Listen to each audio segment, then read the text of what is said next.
ഇത് എസ് എസിൻ്റെ multi functional സിങ്കാണ്. ഇപ്പോൾ എല്ലായിടത്തും നമ്മളിത് ഇപ്പം ചെയ്തു വരുന്നുണ്ട്. കാരണം പുതിയ മോഡൽസുകൾ നമുക്ക് കുറേ അവൈലബിൾ ആയിട്ട് തന്നെ ഇപ്പം മാർക്കറ്റിൽ സുലഭമായിട്ട് കിട്ടുന്നുണ്ട്. അപ്പോൾ ഇതിൻ്റെയൊക്കെ നിങ്ങൾ കുറേ വീഡിയോസ് കണ്ടു കാണും. അപ്പോൾ ഇതിൻ്റെ അകത്ത് കുറേ ഫംഗ്ഷനും കാര്യങ്ങളൊക്കെ ഉണ്ട്. പക്ഷേ ഇതിൻ്റെ അകത്ത് പ്രധാനപ്പെട്ട ഒരു കാര്യം എന്ന് പറഞ്ഞാൽ ഒരു ബൂസ്റ്റർ പമ്പ് മസ്റ്റായിട്ട് ഇതിൻ്റെ അകത്ത് വേണം.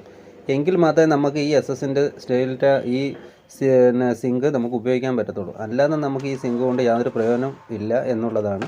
സാധാരണ നോർമൽ ടാങ്ക് പ്രഷറിൻ്റെ അകത്തൊന്നും നമുക്ക് ഇതിൻ്റെ അകത്ത് വലുതായിട്ട് ഗുണം കിട്ടത്തില്ല.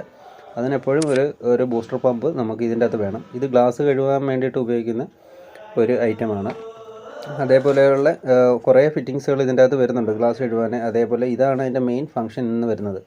കാരണം നമുക്ക് റൊട്ടേഷൻ ചെയ്യാനും അതുപോലെ അതിൻ്റെ കാണുന്ന പാനലിൻ്റെ അകത്തൂടെയൊക്കെ നമുക്ക് ചൂടുവെള്ളം തണുത്ത വെള്ളവും മിക്സാക്കി വരാനൊക്കെയാണ് ഇത് ഉപയോഗിക്കുന്നത്. ഇപ്പം വരുന്ന എല്ലാ മോഡേൺ സിങ്കിൻ്റെ അകത്തും മോഡേൺ കിച്ചൻ്റെ അകത്ത് ഇതേപോലുള്ള മോഡേൺ സിങ്കുകളാണ് അവൈലബിളായിട്ട് നിൽക്കുന്നത്. അപ്പോൾ നമ്മളിവിടെ സെറ്റ് ചെയ്ത് നിർത്തിയിട്ടുണ്ട്. അതുകൊണ്ട് ഇതേപോലെയാണ് വരുന്നത്. ഗ്ലാസ് കഴുകാനുള്ളത്, അതേപോലെ അല്ലാതെ നമുക്ക് വെള്ളം പിടിക്കാനുള്ളത്, ഇത് നമുക്കല്ലാതെ എങ്ങനെ വേണമെങ്കിലും ഫ്ലെക്സിബിൾ അങ്ങോട്ടും ഇങ്ങോട്ടും വെച്ച് കഴുകാനുള്ളത്, മെയിൻ അതിൻ്റെ ഹെഡ്, അങ്ങനെ അതേപോലെ ലിക്വിഡ് ഒഴിക്കാനുള്ളത്. എപ്പോഴും ശ്രദ്ധിക്കേണ്ടത് ഇതിൻ്റെ അകത്തൊക്കെ ഒരു ബൂസ്റ്റർ പമ്പ് അനിവാര്യമാണ് എന്നുള്ളത് മറന്നു